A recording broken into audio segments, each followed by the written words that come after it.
Welcome to the Abundance Hack Show, where we are inspiring you to tap into your power to manifest the happiness, success, and fulfillment that you desire. I am your host, Niajae, the Upper Limit Coach. I am here to dismantle your limiting beliefs and remove the blocks so you can confidently live your life's purpose, because life is meant to be abundant. Hey guys, it's Niajae. Thank you for listening or watching the Abundance Hack podcast. I am joined by the amazing Shawna Pelton, and she is a transformational healer. So before we get into what that is, what you do, and your story, I want to ask you, what does abundance mean to you? Ooh, I love that question.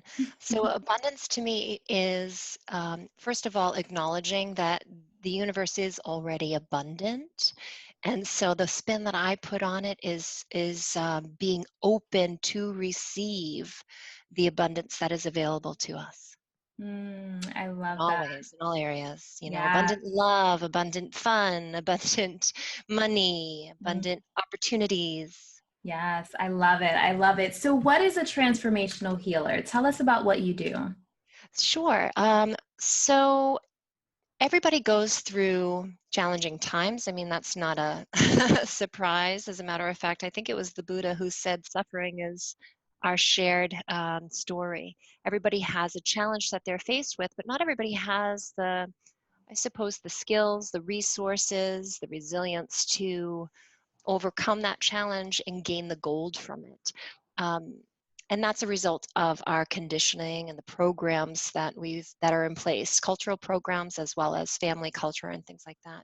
So what I do is kind of like, and I've been claimed to be the midwife of souls. And what that Mm, means is I help people move from, it's a rebirth, move from one old form, an old identity into their next higher level self that is authentic to them. So it's similar to that butterfly coming out of the cocoon, and there is a way to do it that is efficient and that is in alignment with your true nature and your purpose, and it is to keep you in that place that is authentic for you, with the least amount of fallbacks. And that's what I support. I help people through that process. I love that. And I love the word alignment. I'm so into things being aligned. So I love that. So tell us your story. What got you into this, and what made this important to you? Yeah, well, my story actually, I think that it is worth bringing you back about 20 years ago, because it Yeah. was the catalyst for my own change when my son's father lost his life to addictions. And I was a 19-year-old mom. And at that stage, I think I was 21 at that age when he died. But the reality is that I was cast into that identity of the struggling young single mom. I Mm, didn't have a support. I mean, I had a loving family, but I didn't have the kind of support that would empower me and lift me up so that I can be the best me that's possible in that situation. If anything, I was more babied. mm, That's how much I was loved. I was taken care of.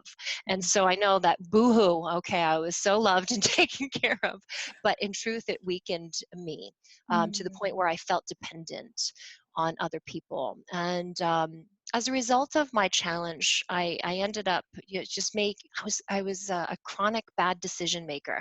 mm, I made bad decisions with the friends that I made, with the choices in, um, like how I moved forward, and taking care of myself. I was very unhealthy, and it overall accumulated to dis-ease on every mm, level. I was seriously sick, like chronically ill all the time. I was mm, anxious and depressed, and it affected me. It basically caused me to be like pretty much immobile, like I wasn't able to move anywhere and forward.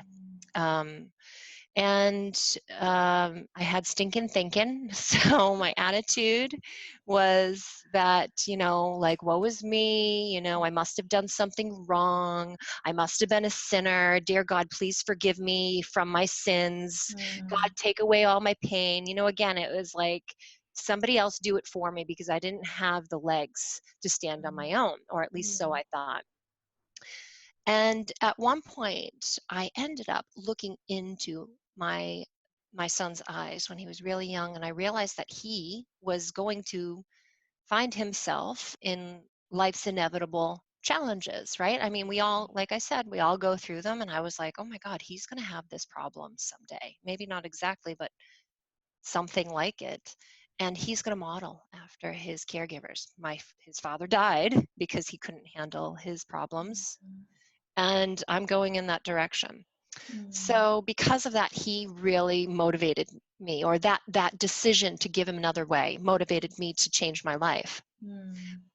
But it was in healing, or at least kind of I didn't have an exact like outcome that was revealed before I made a new decision. I had the feeling that I was on the right path. I started having little signs and symptoms like breadcrumbs. I was following breadcrumbs, right? And I knew that I was in the vicinity of somewhere, as my friend says. I was going somewhere.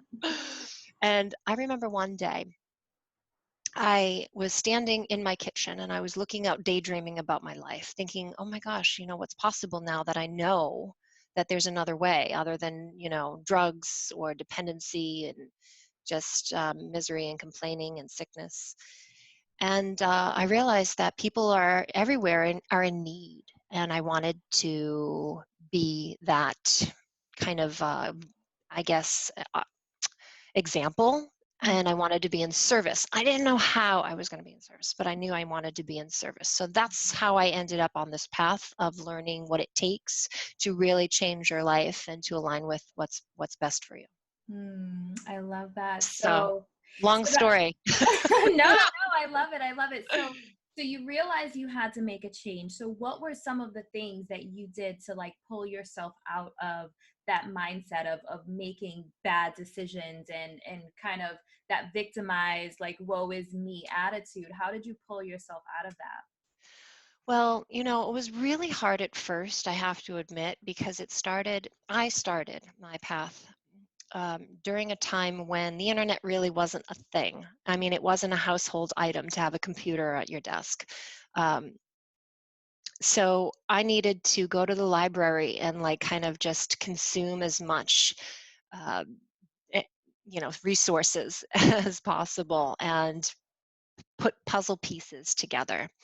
And so the first thing that I learned was that it was like starting with like nutritional stuff, like, oh, I can start to change my diet, has an impact on my mood.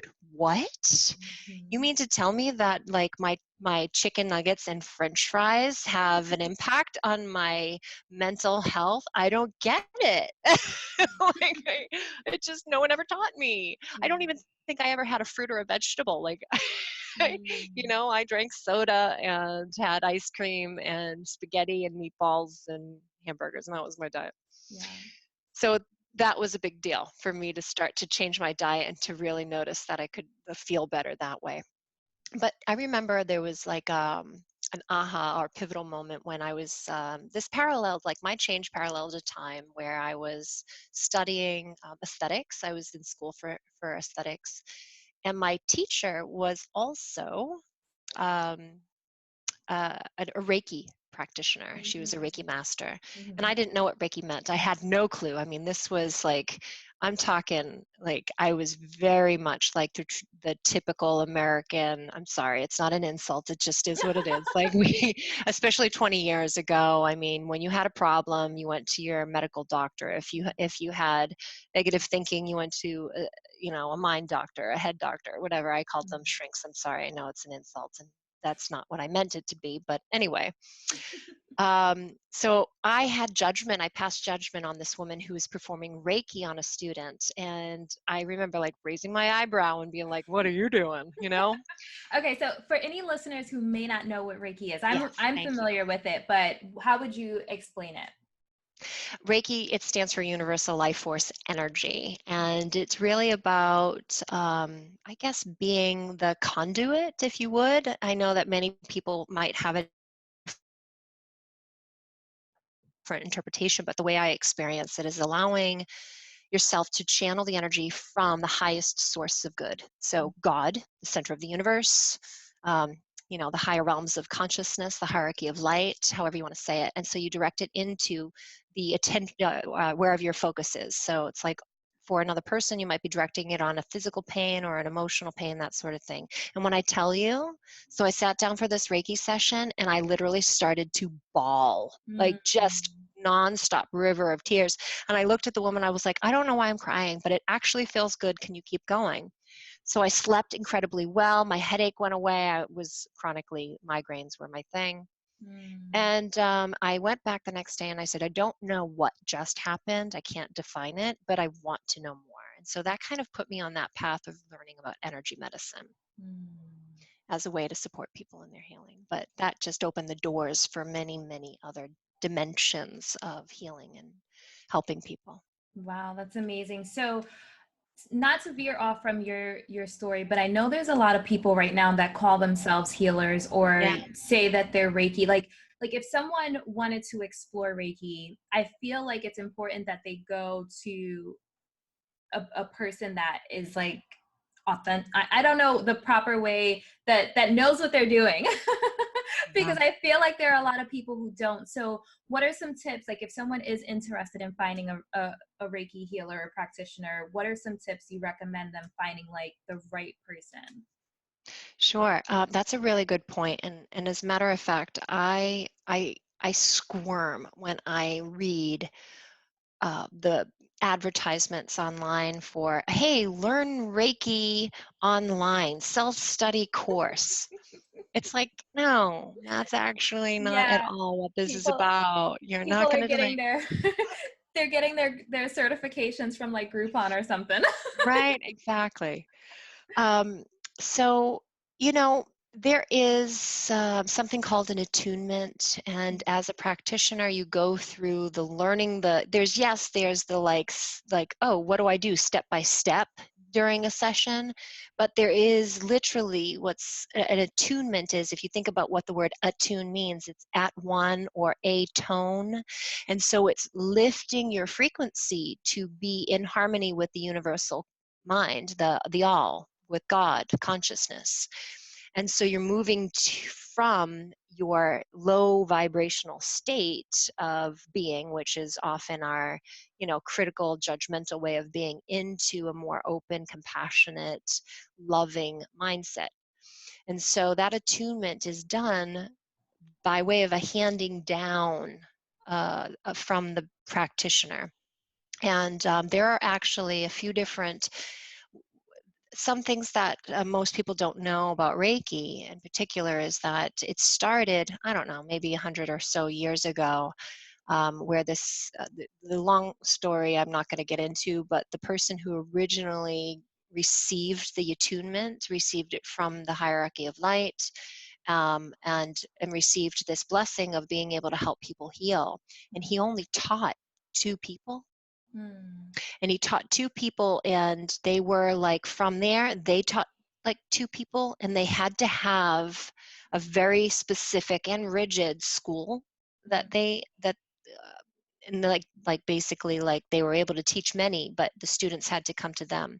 So what ended up happening was that people were actually, after that trickle effect and how it spread, people were taking it and they were making it their own. And they were like, oh, I'm going to do Reiki plus. I'm going to add this to my style. And now there's many variations of Reiki.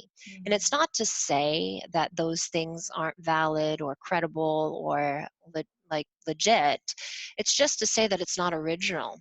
And there is something about the pure Reiki. And so Jikiden Reiki is one of the pure sources, and now the Mystery School teaches what's called Ensofic Reiki. And so Ensof means no thing. It's like the source, the ultimate Godhead is no thing. And so it's like tapping into that energy to channel that for the purpose of healing. So you'd want to find someone who has that skill. I find the mystery school to be the best resource for those kind of things, but I feel as long as you do your due diligence and you know the quality of the person that you're working with and studying under, if you feel they're of integrity, you know, in truth, we know our intuition will tell us if something feels right or not. So I find that people can just trust their gut and see what it Yeah. feels. Yeah. And that's a huge, huge thing. I think a lot of people know we have these feelings, we sense them, but we don't listen. We're just like, oh, I'll do this anyway. But the more you listen to your intuition, I feel like the stronger it becomes. So it's really important for people to follow that feeling. So, okay, I want to get into purpose. We discussed Yeah. talking about purpose, and lately I have just been just obsessed with the idea of purpose because I feel like I resisted my purpose for so long. And the second I was like, okay, universe, I'm going to listen to you, everything in my life just started changing. So yeah, let's dive into purpose. What does purpose mean to you? And when did you discover your purpose? Did you resist it when you felt like, okay, I know what my purpose is, but did you have any resistance to it? I'm laughing because I had so much resistance at first. Um, we are all born with a purpose. And in the mystery schools, we learn that there is unique individual reasons why we're all here, kind of like a signature or, like a fingerprint. We all have a soul signature, and we have our qualities of being, and we have our skills and talents in doing. And our purpose is to develop those skills and talents so that we can better serve others. That is our purpose, to serve. Your purpose is not to get, it is to give. And in that giving we receive. And so when I was first introduced to the concept of purpose, it wasn't presented to me as that. I think I was like 17 years old. I was in school. I was a senior in high school, and we did one of those, like assessments. What's your career going to be? And I remember I was so excited. We were all like sitting in the auditorium waiting to get our results. And I remember I was so like, oh my God, I can't wait to see what this is going to say about me. And it said that my purpose is to teach. And at that time, I was so, and this is the other thing that happens. We're limited in our thinking. And I was 17, and the only way that I thought you could teach was to teach children in a classroom setting. And I was like, that's my own personal hell. I was like, oh, hell no, I'm not going to teach.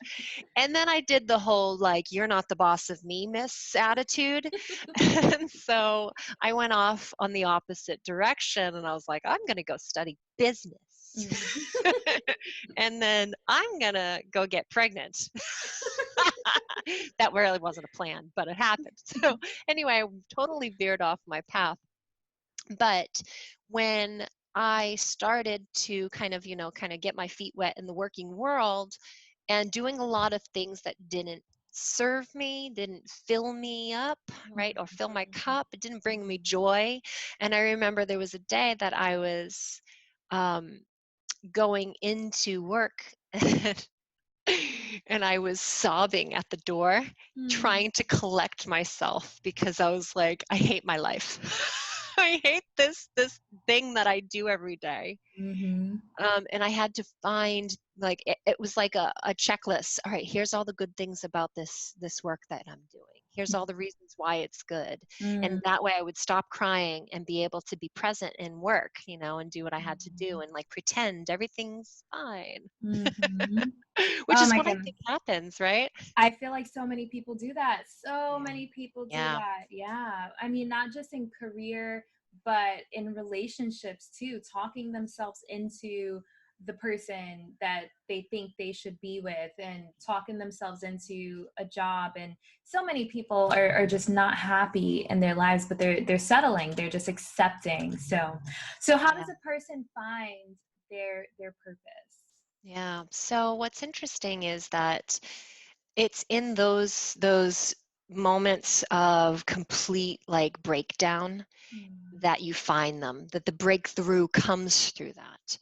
And well, first is that we actually have our, as I mentioned, our soul signature. There is a blueprint for the direction of our lives, or at least for some of the qualities that will emerge from us in this life. And there's an ancient oracle known as the I Ching. Have you ever heard of it?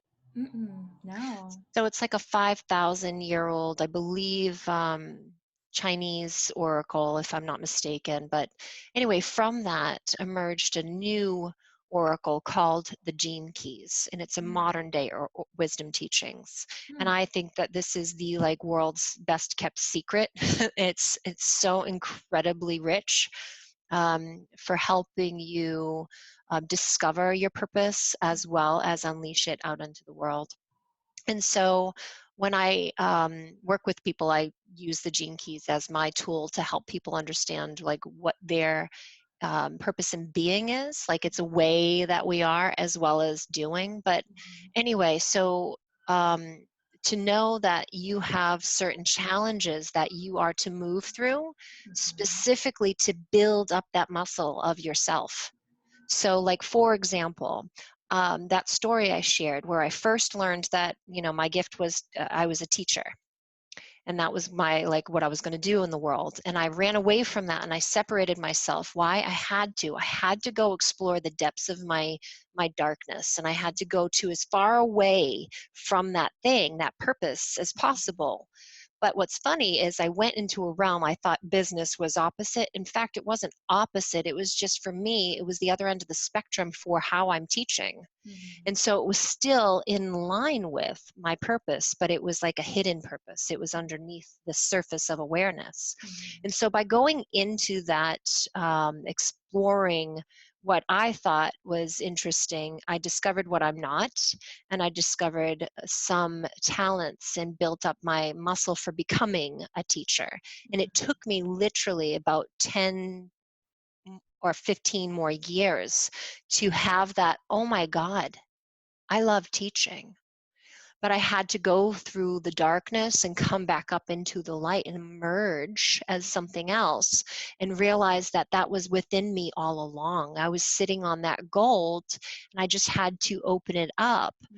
But there is a way of having to navigate that terrain. That's the underworld, mythologically speaking.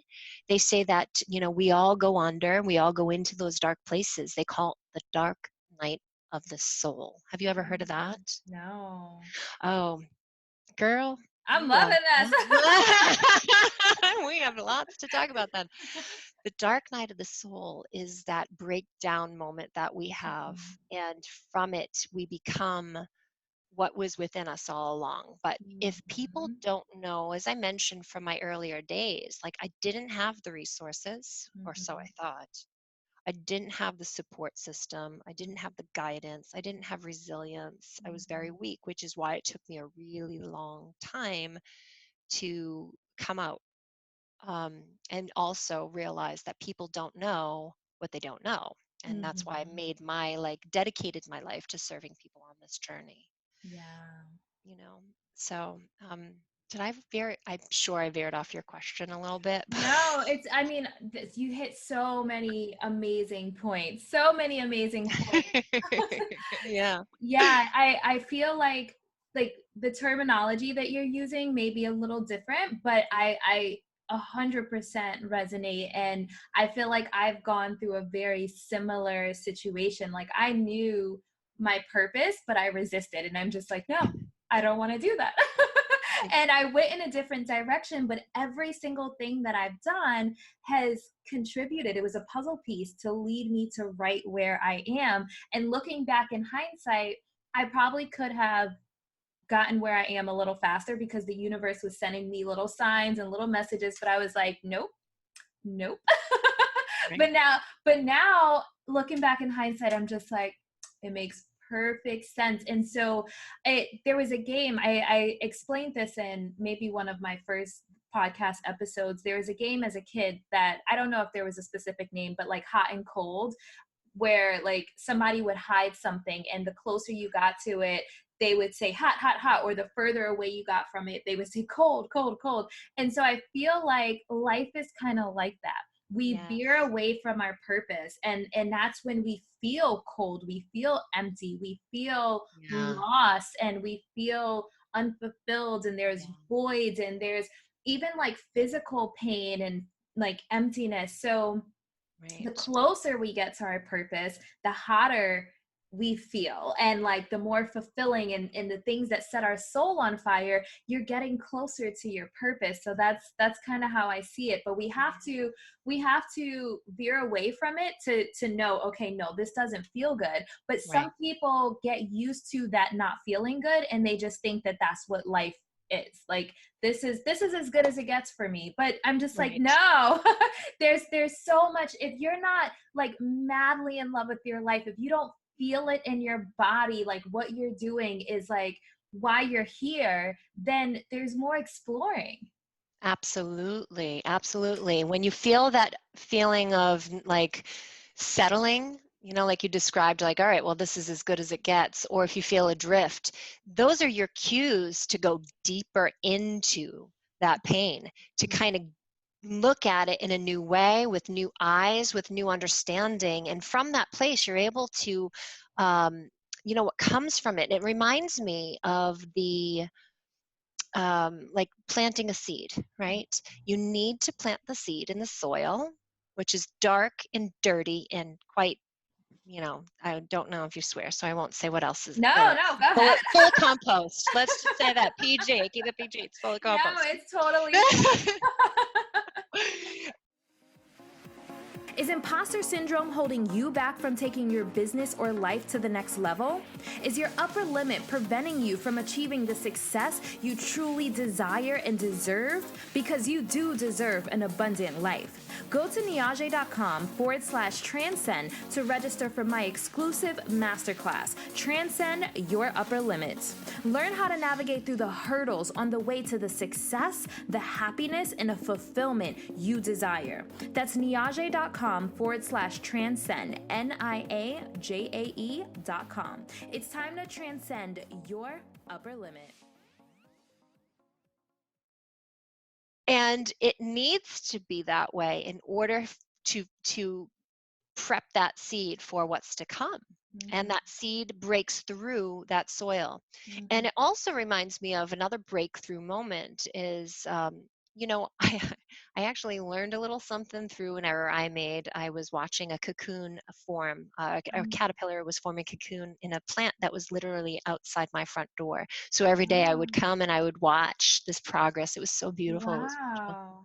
And then I was like, oh, I think I could see that it's time to emerge. I'm going to help this process. And what I did was I opened up the cocoon to give it a little help. Yeah, I could see your face that you're not supposed to do this. Oh. And so what's happened is I ruined its life. And what I learned later on, because it wasn't flying away, as a matter of fact, its wings were folded like a piece of paper. They were rolled up and they were stuck that way. And I was like, what's wrong with this caterpillar? At that point, I did have Google. So I was able to kind of search for what the problem was. And I found out that my effort to quote unquote, like I was helping, really I was enabling. I wasn't teaching this caterpillar how to fly. I was like doing the hard work for it. But it was the hard work of breaking through that shell that builds the energy up in the wings so the wings can fly. And I think that's the analogy that we need to kind of imprint within us. So whatever it is do you feel is your most difficult dark story, your dark times, your dark night, know that you are in fact on your path. You're not off your path. This is the way. You go further down into that darkness so that you can gain more strength. You sit with that difficulty so to become strong enough to fly into the light, which is the heat that you talked about. There is esoteric speaking, there's hermeticism. I don't know if you've ever heard of hermetics, but it's an ancient teaching it's a wisdom teaching again for life, universal principles. And these universal principles are truths that can't be subtracted from, meaning like you can't, there are some truths that are only partial truths that, it's perspective or subjective. So one of the universal teachings is that what seems like opposites, or what seems like different, or it seems like separate, is actually one and the same. And he says, there's no he. What it says is that like, for example, hot and cold, like your description of how you felt, it's the same thing. And when you look at how it's same, when you ask yourself, how are hot and cold the same?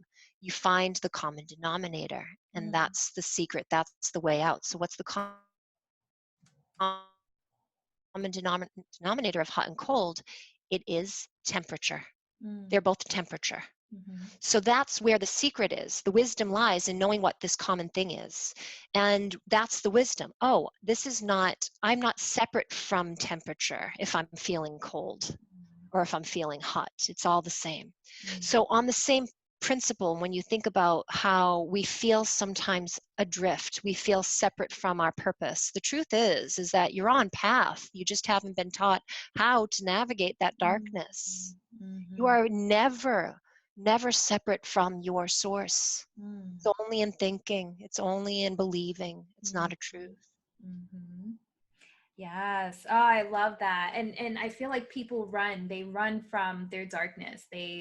Or their challenge, I should say. We all have challenges that we have to face to go from that dark place to that light place, but people, they run from it, or they try to sweep it under the rug and just stay in this like middle ground. And I don't know if that makes sense, but instead of like people they don't want to go too low, but they don't want to go too high, and they like that mediocre, I'll just hang out here.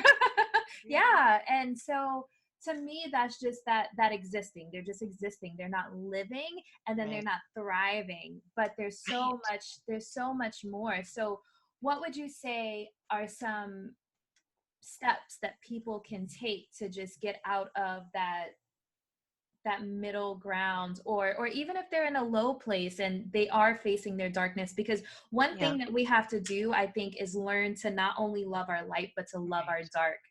And yeah, it's so important. It wasn't until I was able to, because I suppressed so many memories and suppressed so many like pains and triggers and traumas. And it wasn't until I was willing to open Pandora's box and really say, you know what? This was painful, but this is part of who I am. This is part of my story. And then being able to share that story with people has just opened up like a beauty, even though it was like really painful for me to even acknowledge some of these things and remember the pain that I felt, because we suppress it. We sweep it under a rug, we stuff it in the back of our closet, but it's still there, and it keeps resurfacing in the form of triggers. And so sometimes things trigger us and we have no idea why, but it's because we've suppressed this pain. And so loving not only your light but your dark as well, because it's such a important part of your story and who you are and who you're meant to become. Absolutely. Absolutely. I 100% agree with that. And as a matter of fact, that is part of step one. I say I have 3 cornerstones that I focus on to help people through that journey of transformation. And you have to look back before you look ahead. You have to dig in before you dig yourself out. And but before I get into those 3 cornerstones, I want to touch on something that you hinted at, and that was that place where people are like, I call it the complacent zone, where you're like, I'm good, I don't need to do any more work, I have no problems, or or they think I can handle the problems that I have, I don't want to make more trouble, right? Or they think like, oh, I don't need to aspire for more, like good enough is good enough kind of thinking. And there's nothing wrong with accepting and totally like embracing where you're at and what is, because as a matter of fact, that's an essential piece to life in general, but also to receiving the abundance of life, acceptance. We have to accept everything. And abundance, having an abundant life is about acceptance, right? Directly correlated. And so if you don't accept a part of yourself, if you don't accept the parts of you that you're ashamed of, if you don't accept the parts of you that you are embarrassed by or judgmental of, or, you know, feel guilty or angry about, or if you don't accept others outside of you. And this is the funny thing, is that we sometimes think that, you know, when we look outside of us for at our problems, you know, my problem is, you know, my mother and father weren't good to me, or my problem is, in a real life situation, my sister was a narcissistic bully. Like, that was actually my real life situation. My mother and father were great to me. But anyway, so we come up with these excuses as to why we have our problems, and we settle into our excuses. We have a reason for, like, you know, being okay with where we're at without effort of, you know, applying any more effort to try and change. So the accepting is about knowing, like, hey, look, you know, the world is a mirror. So if I think I have a problem outside of me, the truth is I have to look within. And the secret is to love yourself even more. And the number one learning is, what does that even mean? What does loving yourself look like? Who taught you how to love yourself when you feel ugly, when you feel ashamed, when you feel scared, when you're reactive? Who? Right? I don't know about you, but I didn't have any models of compassion in my life growing up. I had models of reaction and protection and secrets. Those were my models, not because they were bad people, but because they were human. And everybody will have a similar story. I mean, there's very few people who will tell me, like, oh my God, I was so blessed with this incredible, compassionate, nurturing caregiver. And I'm like, oh dear Lord, they exist. It's great. That is great.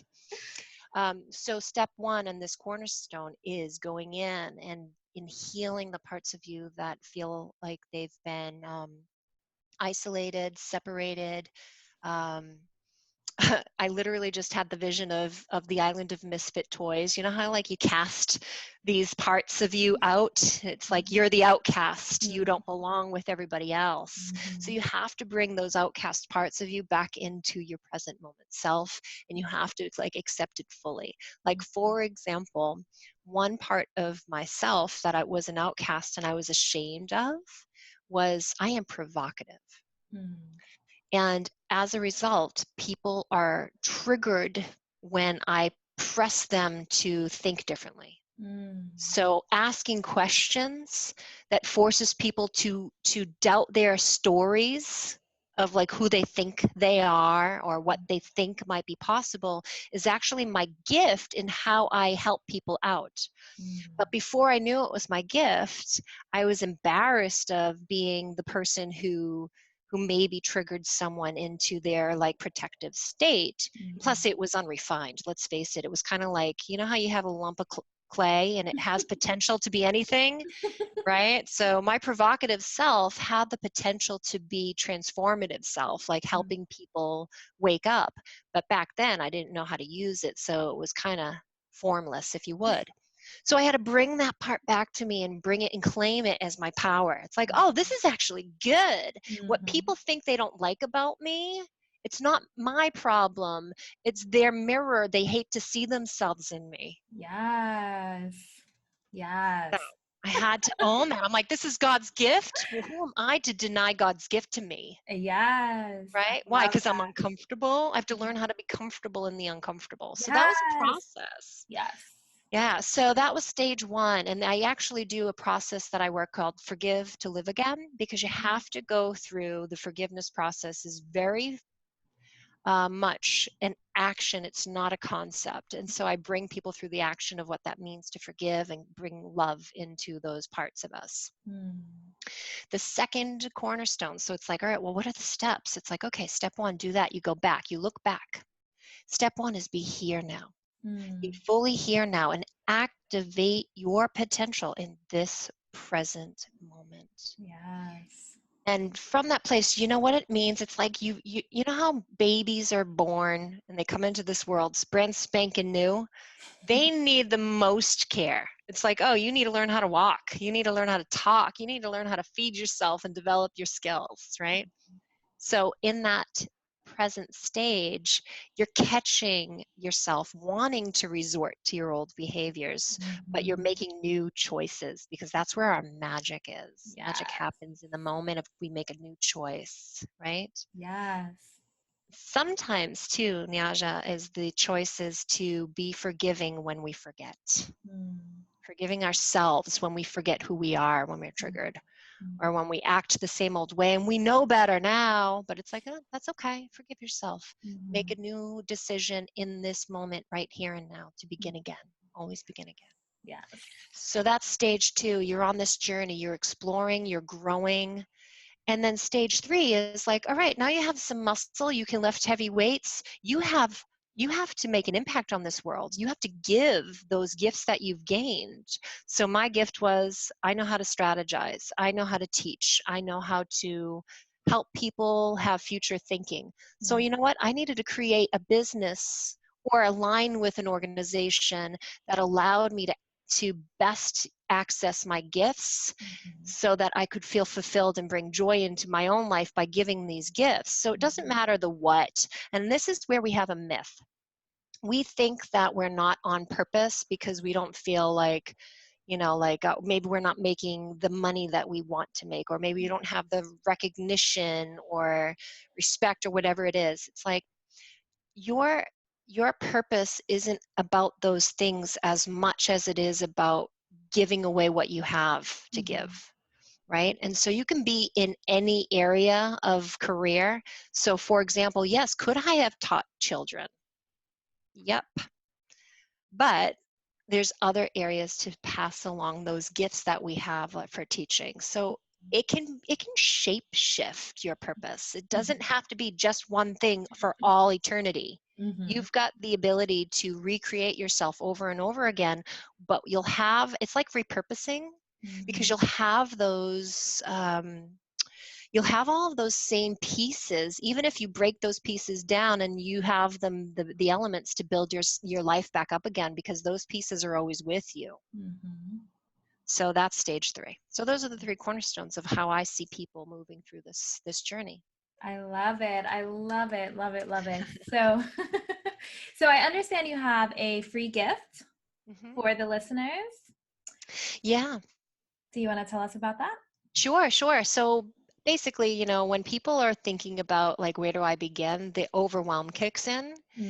And what I did is I'm sharing a few tools that I use in the early stages of discovery. It's like, okay, well, first you have to ask yourself, well, what are my values?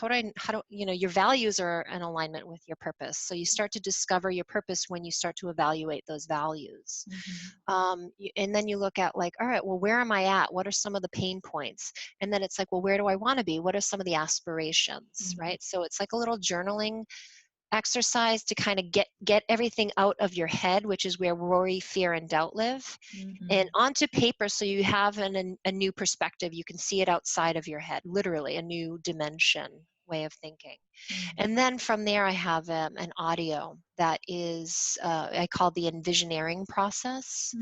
And so envisioning is allowing yourself to see, sense, and feel what it's like to be in the aspiration versus in the story of your past or in the pain. So I share those tools in my gift is to share those tools that'll come to you virtually. So if you go to iaspiretoexcel.com, you'll find that link that will take you to those resources so that you can have my free gift. Awesome. So I will have that in the show notes, so you can Great. definitely check that out. So before we wrap up, what would you say are the keys to living an abundant life? Listen to your heart. It's simple. We overcomplicate things when we try and figure stuff out from our head. Move into your heart and you will start to feel yourself kind of emerging as your abundant potential comes from your heart. I love it. I love it. So where can people find you? If anyone has any questions as well, definitely comment below so we can expand on anything that you may have never heard of. If you want to learn more about Reiki or anything that was mentioned today, definitely comment so we can answer any questions. But where can they find you online? They can find me at my name, shawnapelton.com, or they can go to, actually, if you do sign up for that free gift, you'll have access to a private group. And every week I actually walk you guys through some of the topics around what we just discussed in relation to like our hidden potential is in our DNA. It's a Gene Keys conversation and meditation every week. Or you can find me at Facebook, Shawna J. Pelton. Awesome. So Shawna is Shawna, Pelton, Pelton. And tell us the link again for the freebie. I aspire to excel. IASPIRETOEXCEL.com. Awesome. Thank you so much. Oh gosh, my God, this has been such a pleasure. I've loved this conversation, and I hope that people listening really received its benefit. And I thank you for what you're doing. It's beautiful that you're in service this way. Thank you. Thank you. Yes, finding it. I want more people to find their purpose. It's such a beautiful feeling to feel like you are living out what you're meant to do and what you're here for. It's really a magical feeling, and I want as many people to experience that as possible. So yeah, I hope everyone found a lot of value in this episode, and until next time, love and light. Thank you for tuning in to the Abundance Hack Show. I would love to hear from you. Leave your comments and questions, and don't forget to subscribe so you don't miss any of our yummy episodes. Every time you leave a 5-star rating or review, I do my happy dance.